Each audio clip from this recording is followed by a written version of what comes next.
Hello students, स्वागत करता हूं आपका आज के इस वीडियो में जिसमें हम पढ़ने वाले हैं क्लास 10th मैथ्स एनसीईआरटी इसका चैप्टर 13 और चैप्टर 13 की प्रश्नावली 13.3 और 13.3 का भी हम आज पढ़ने वाले हैं क्वेश्चन नंबर 6 और उससे आगे के क्वेश्चन। इससे पहले वाले क्वेश्चन मैंने वीडियो के पहले पार्ट में कराए हैं और उससे पहले वाली एक्सरसाइजेस भी मैंने करवा दी हैं, उनका लिंक मैंने दे दिया है वीडियो के डिस्क्रिप्शन में, वीडियो के एंड स्क्रीन पर और आई बटन में आप जाकर वहां देख सकते हैं। मैं आपका टीचर रोहित धीमान। तो चलिए शुरू करते हैं आज की क्लास को। क्वेश्चन नंबर 6 है प्रश्नावली 13.3 का। इसमें कहा गया है कि विमाओं 5.5 सेंटीमीटर गुणा 10 सेंटीमीटर गुणा 3.5 सेंटीमीटर वाला एक घनाभ बनाने के लिए 1.75 सेंटीमीटर व्यास और 2 मिलीमीटर मोटाई वाले कितने चांदी के सिक्कों की आवश्यकता होगी। तो कितने का मतलब है, यहाँ पर संख्या पूछी है, किनकी संख्या पूछी है? सिक्कों की संख्या पूछी है, चांदी के सिक्कों की संख्या। तो मैंने आपको पहले बताया था कि जब भी आपको संख्या पूछी जाएगी तो आप आयतन को आयतन से भाग कर देना। अब यहाँ पर बड़ा ठोस क्या है? बड़ा ठोस यहाँ पर घनाभ है और छोटा ठोस क्या है? सिक्का है। तो हम घनाभ के आयतन को सिक्के के आयतन से भाग करेंगे तो सिक्कों की संख्या निकल कर आ जाएगी। आइए शुरू करते हैं। क्वेश्चन नंबर 6 है ये।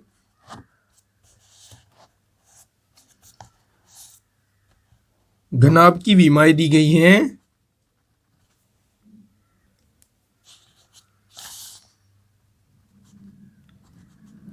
घनाभ की विमाएं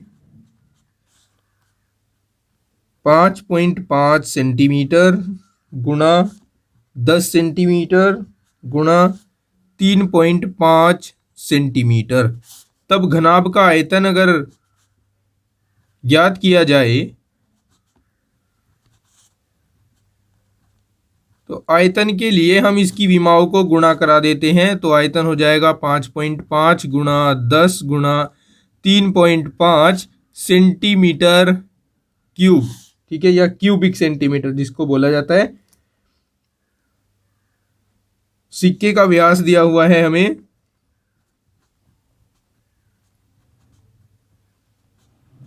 सिक्के का व्यास हमें दिया गया है 1.75 सेंटीमीटर। यहाँ से हम त्रिज्या ज्ञात कर सकते हैं। सिक्के की त्रिज्या हो जाएगी 1.75/2। इसको हम लिख सकते हैं 0.2/16, 2×14, 2×5 10, 0.875 लिख सकते हैं, इतने सेंटीमीटर। सिक्के की मोटाई हमें दी गई है, सिक्के की मोटाई, इसको हम h मान लेते हैं मोटाई को। ये हमें 2 मिलीमीटर दी गई है। अब मिलीमीटर को सेंटीमीटर में बदलेंगे क्योंकि बाकी सारे यूनिट हमारे पास सेंटीमीटर में ही हैं। तो 2/10, 10 से भाग करके ये सेंटीमीटर में चेंज हो जाएगा। अब देखिए सिक्का कैसा होता है? सिक्का होता है बेलनाकार। यहाँ पर अगर त्रिज्या और मोटाई की बात होगी, दैट मीन्स ऊंचाई की बात हो गई, तो इसका मतलब यह एक बेलन बन गया। तो हम सिक्के का आयतन निकाल लेंगे और ये एक सिक्के का आयतन होगा।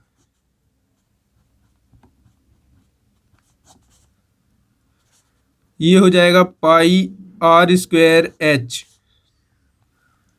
पाई की वैल्यू 22/7 रख सकते हैं।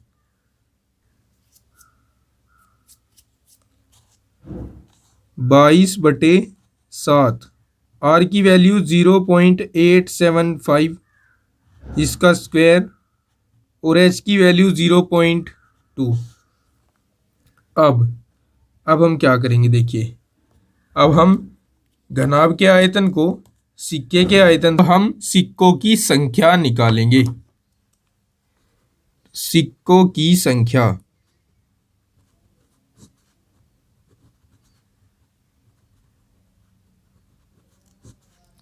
ये बराबर होगी घनाभ का आयतन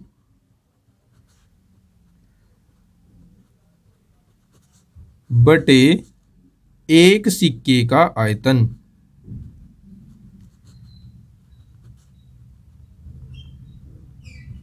घनाभ का आयतन हमने निकाला है 5.5 गुणा 10 गुणा 3.5 और एक सिक्के का आयतन 22/7 0.875 का स्क्वायर गुणा 0.2। ठीक है, ये निकाला है। अब हम कैलकुलेशन करेंगे, ध्यान से कैलकुलेशन करना बिल्कुल।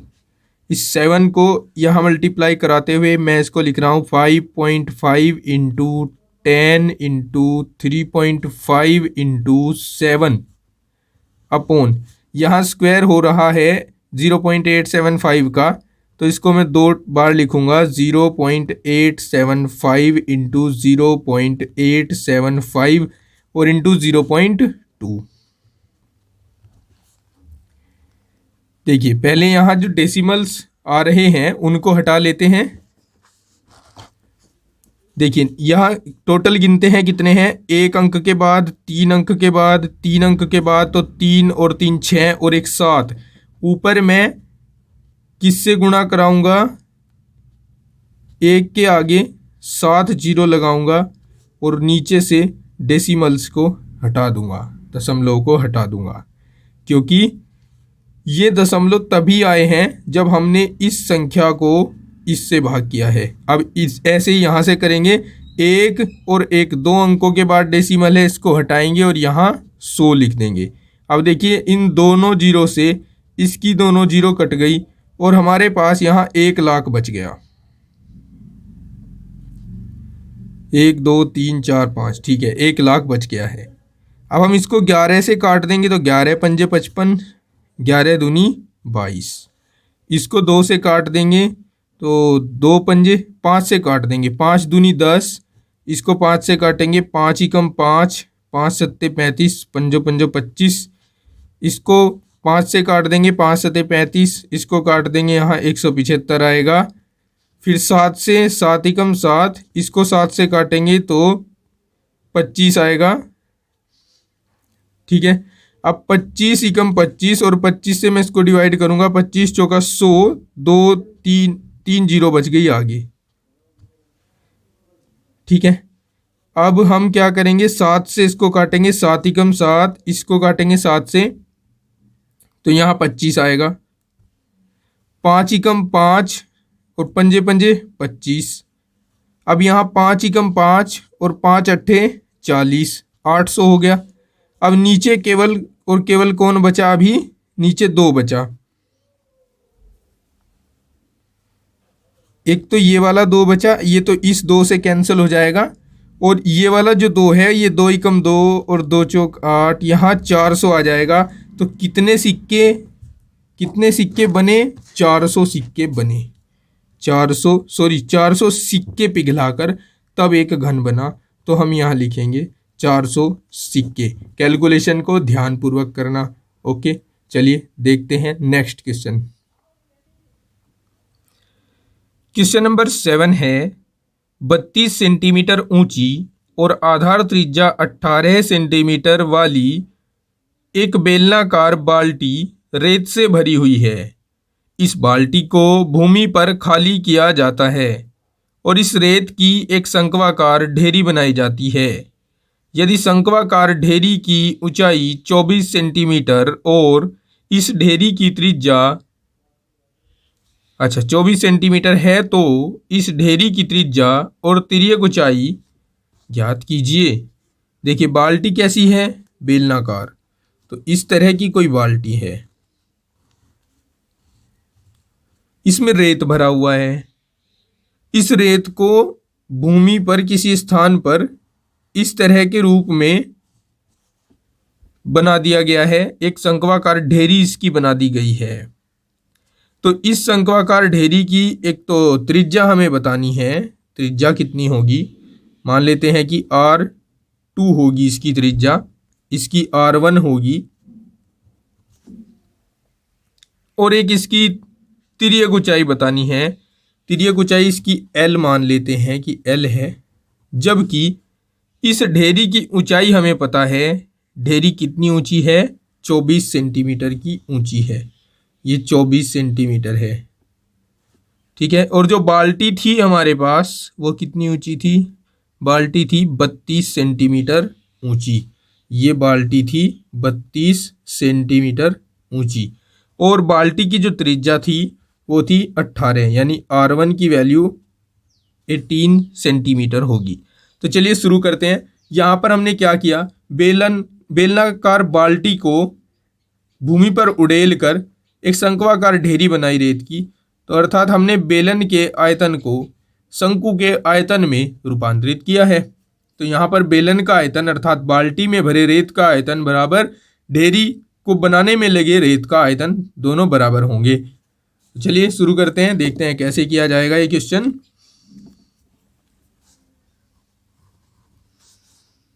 सबसे पहले हम यहाँ जो गिवन डेटा है उसको लिख लेते हैं।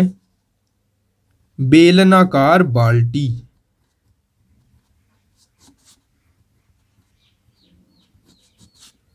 बेलनाकार बाल्टी की ऊंचाई H1, इसको मैं कह रहा हूं 32 सेंटीमीटर। त्रिज्या बेलनाकार बाल्टी की दी गई है, जिसको मैं R1 कह रहा हूं 18 सेंटीमीटर। शंक्वाकार ढेरी के बारे में बात करें तो शंक्वाकार ढेरी की ऊंचाई हमें दी गई है H2, इसको मैं कह रहा हूं ये 24 सेंटीमीटर है, ठीक है। शंक्वाकार ढेरी की त्रिज्या R2 ये हमें ज्ञात करनी है। शंक्वाकार ढेरी की तिर्यक ऊंचाई, इसको हमने L मान लिया है, सॉरी L2 नहीं L मान लिया है, ये भी हमें ज्ञात करनी है। अब हम लिखेंगे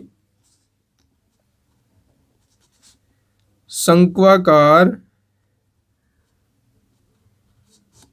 ढेरी का आयतन बराबर बेलनाकार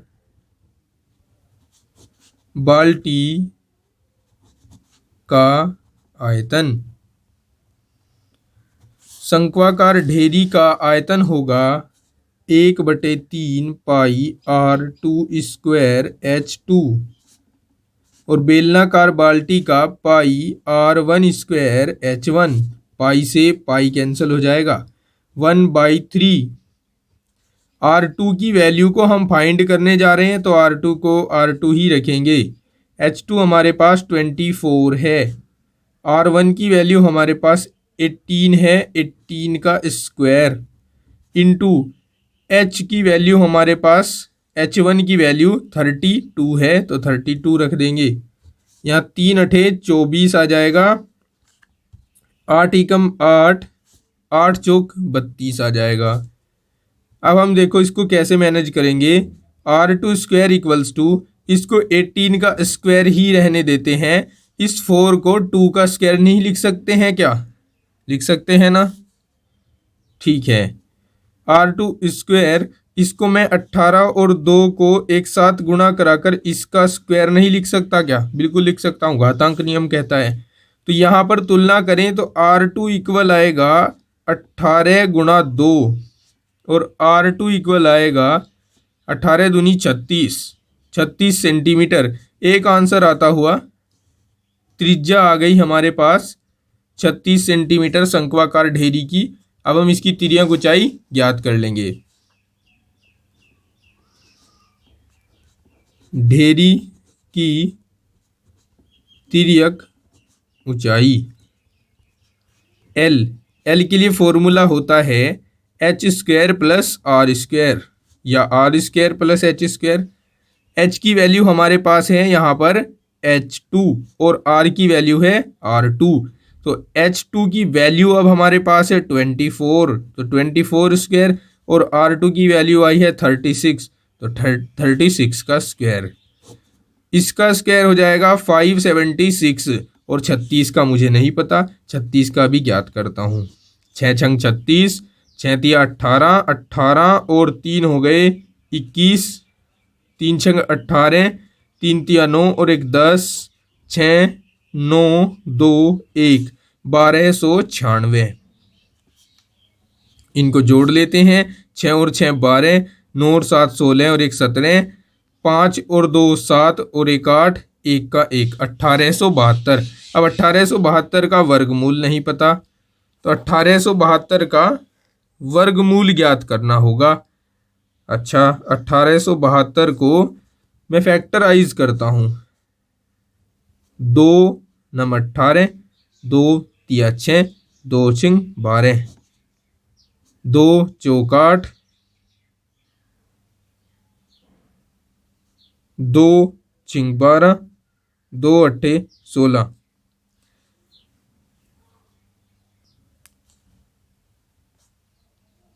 3 एकम 3,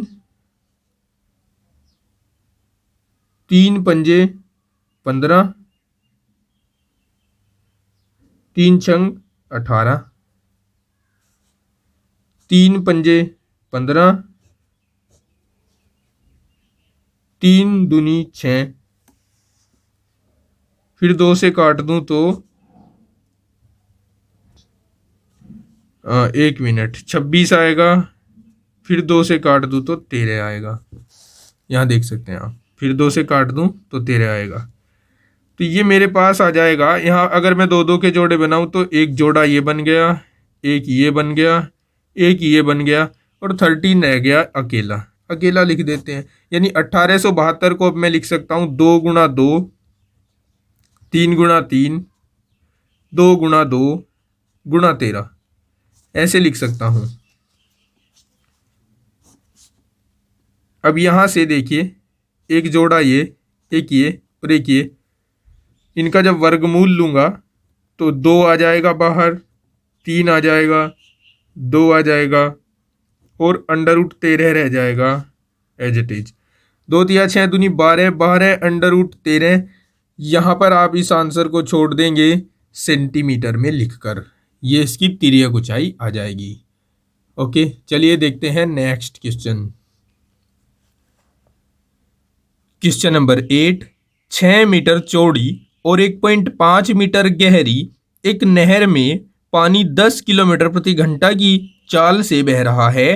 30 मिनट में यह नहर कितने अक्षेत्रफल की सिंचाई कर पाएगी, जबकि सिंचाई के लिए 8 सेंटीमीटर गहरे पानी की आवश्यकता होगी। देखिए, मान लीजिए ये नहर बह रही है और इसके पास में ये कोई खेत है। इस नहर से इस खेत में सिंचाई करनी है। इस खेत में जो जल का स्तर है वो कितना चढ़ गया है सिंचाई करते हुए, ये जल स्तर ये चढ़ गया है 8 सेंटीमीटर। ठीक है, तो हमें बताना है ये एरिया कितना है जिसमें पानी भरा हुआ है। सबसे पहले हम यहाँ पर क्या करेंगे, चलिए कुछ देर बाद बताते हैं। सबसे पहले हम यहाँ गिवन डेटा लिखेंगे। पहले इसको लिख लेते हैं, फिर मैं आपको बताता हूँ। नहर कितनी चौड़ी है? 6 मीटर चौड़ी है। तो नहर की चौड़ाई ये हो जाएगी 6 मीटर। इसको हम चाहे तो कोई नोटेशन दे सकते हैं, जैसे एल। नहर की चौड़ाई है ना, एल तो नहीं दे सकते। इसको हम नोटेशन देंगे बी। बी बराबर 6 मीटर। और नहर की गहराई है, नहर की गहराई, गहराई को हम नोटेशन एच से डिनोट कर सकते हैं। ये 1.5 मीटर है। ठीक है, और पानी की जो चाल है नहर में, पानी की चाल ये हमें दी गई है 10 किलोमीटर प्रति घंटा। और 30 मिनट में ये कितना क्षेत्रफल सिंचाई कर पाएगी? तो माना 30 मिनट में यह ए अक्षेत्रफल और ए मीटर स्क्वायर, ठीक है, ए मीटर स्क्वायर अक्षेत्रफल की सिंचाई कर पाएगी। अच्छा, यदि खेत की, देखो खेत की भी तो लंबाई चौड़ाई और गहराई होगी जहां वो पानी भरा हुआ है, तो खेत की लंबाई एल डैश, चौड़ाई बी डैश व पानी की गहराई या ऊंचाई, कहें ऊंचाई तक पानी चढ़ रहा है, एच डैश है, तब हम बात करें अगर ए की, तो ए बराबर होगा, आयताकार खेत है तो लंबाई गुणा चौड़ाई, यानी एल डैश गुणा बी डैश, इसको ए रख सकते हैं, समीकरण 1 मान लीजिए, ठीक है। अब सबसे पहले हमें 30 मिनट में जो नहर में पानी बहेगा उसका आयतन ज्ञात करना है। और आयतन हम बहते पानी का तो निकाल नहीं सकते भाई, नदी इतनी बड़ी है, कहाँ से कहाँ तक हम आयतन को नापेंगे, तो हम नदी को जमी हुई मान लेते हैं, अर्थात हम जल का एक स्तंभ लेते हैं, जल का एक स्तंभ लेते हैं। हम लिखते हैं अब, यहां देखिए 1 घंटे में पानी कितना बहता है, 10 किलोमीटर, तो हम लिखेंगे 1 घंटे में जल स्तंभ की लंबाई हो जाएगी, ये जल स्तंभ की लंबाई ये हो जाएगी 10 किलोमीटर, इतना ही तो है। अगर आपने ये मान लिया कि पानी जमा हुआ है, जम गया है, बर्फ बन गया है, और अगर पानी की चाल 10 किलोमीटर प्रति घंटा थी, तो 1 घंटे में कितनी लंबाई होगी उस जल स्तंभ की, 10 किलोमीटर। अब चूंकि हमें हमारे पास जो दूसरे मात्रक हैं वो मीटर में है, तो हम इसको मीटर में बदलेंगे, 1000 से गुणा कराकर,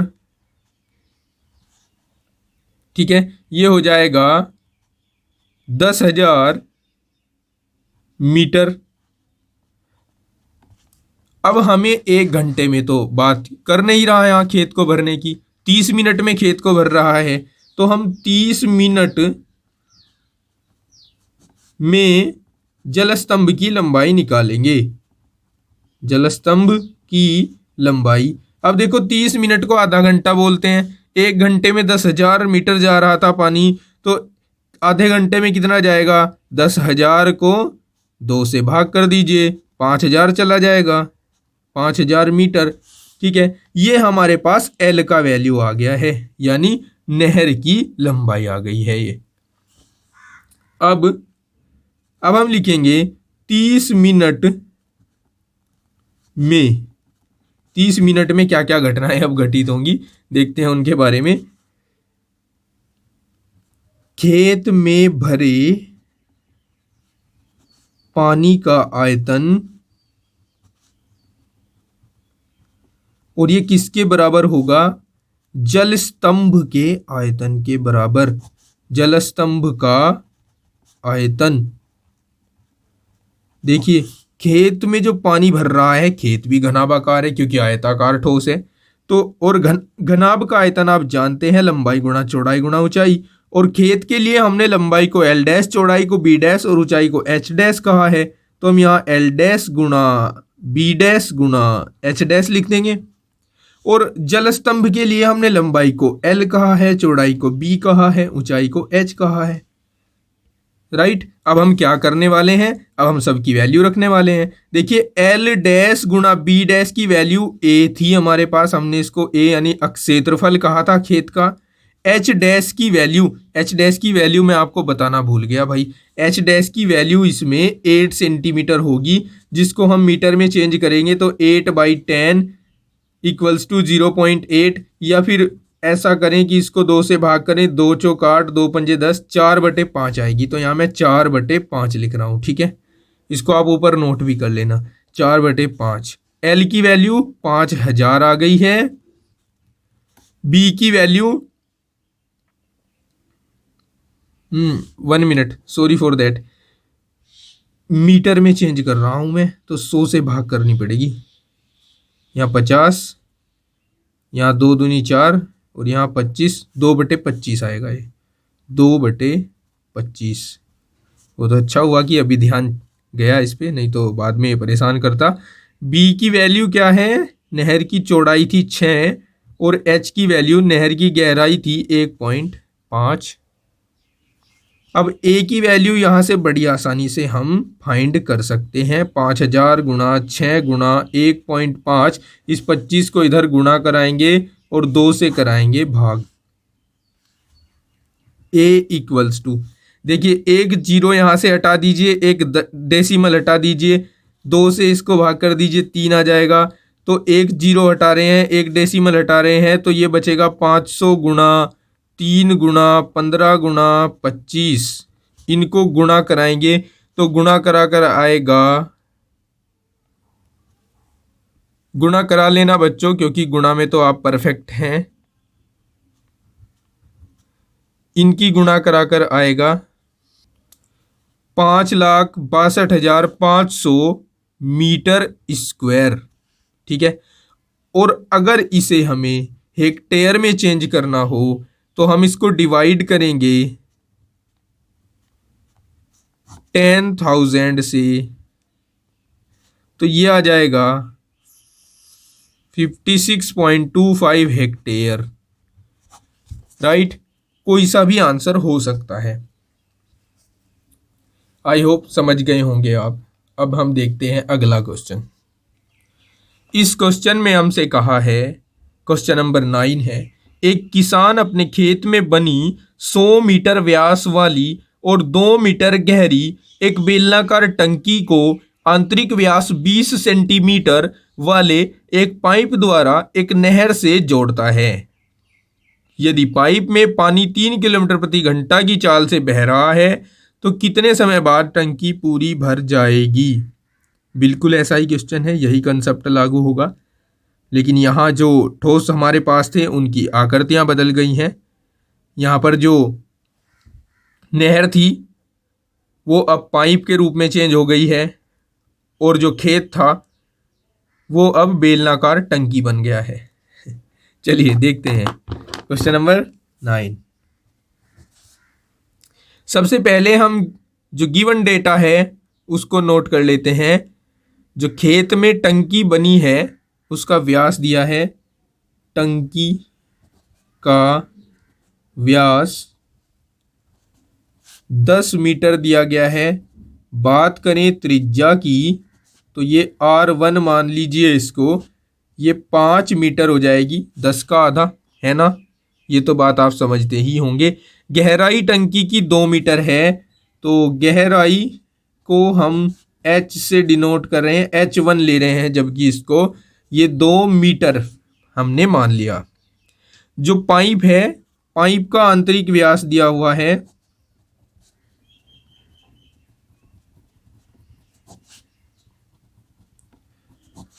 20 सेंटीमीटर, तो हम त्रिज्या निकालेंगे पाइप के लिए, इसको हम R2 नाम देंगे, ये 10 सेंटीमीटर आ जाएगी। अब चूंकि ऊपर के मात्रक मीटर में है तो या तो उनको सेंटीमीटर में चेंज कीजिए या फिर इसको मीटर में बदलिए। तो इसी को मैं मीटर में बदलता हूँ, 10/100 1/10 मीटर। राइट, ये लिख दिया हमने। अब जो पाइप में पानी की चाल है उसको भी लिख लेते हैं। पाइप में पानी की चाल ये दी गई है 3 किलोमीटर प्रति घंटा। ठीक है, यानी 1 घंटे में जो पाइप में जलस्तंभ की लंबाई होगी वो 3 किलोमीटर होगी। लिखते हैं, इम्प्लाइज दैट 1 घंटे में पाइप में जल स्तंभ की लंबाई बराबर 3 किलोमीटर। इसको मीटर में चेंज करें तो 3000 मीटर। अब इतने मीटर आ जाएगा। यहां 1 घंटे की बात है, अगर हम 1 मिनट में निकाले तो 1 मिनट में 1 मिनट में पाइप में जलस्तंभ की लंबाई, इसको हम L से डिनोट कर देते हैं। ये देखिए 1 मिनट में, 1 घंटे में कितने मिनट होती हैं? 60 मिनट होती हैं। तो इसको 60 से भाग करा दीजिए 3000 को। 3 एकम 3, 3 दूनी 6 और 2 से उसको काटेंगे तो 50 मीटर आएगा। ठीक है, 50 मीटर। अब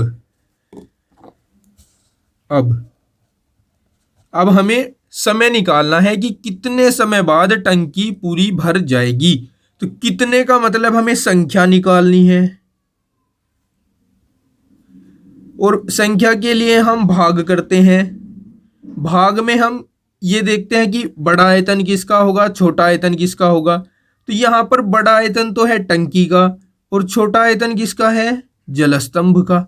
तो हम लगा समय निकालते हैं, या टंकी को भरने में, शुद्ध लिखते हैं पूरा, टंकी को भरने में लगा समय बराबर टंकी का आयतन बटे 1 मिनट में, याद रखना 1 मिनट में जलस्तंभ का आयतन। टंकी कैसी है?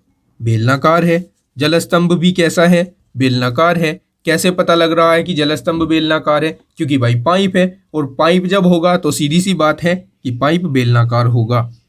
तो टंकी का आयतन पाई R1 स्क्वायर H1 हम रख देंगे, और इसका आयतन पाई R2 स्क्वायर L हम रख देंगे यहाँ पर, क्योंकि हमने लंबाई को इसमें L लिया है। पाई से पाई कैंसिल हो जाएगा। R1 की वैल्यू 5, 5 का स्क्वायर, H1 की वैल्यू 2, R2 की वैल्यू 1/10 इसका स्क्वायर, और L की वैल्यू 50। ठीक है, चलिए आगे सोल्व करते हैं इसको। 5 का वर्ग 25 गुणा 2/1/10 का वर्ग 100 गुणा 50।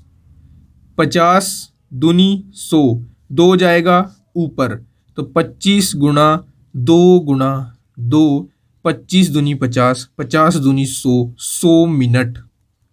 ये आएगा इसका आंसर। इसी के साथ एक्सरसाइज हो जाती है कंप्लीट। इस वीडियो में इतना ही। मिलते हैं नेक्स्ट वीडियो में, जिसमें हम पढ़ेंगे शंकु के चिन्हक के आयतन और पृष्ठ के बारे में, उसकी तिर्यक ऊंचाई के बारे में। तो जल्द मिलते हैं, तब तक के लिए जय हिंद।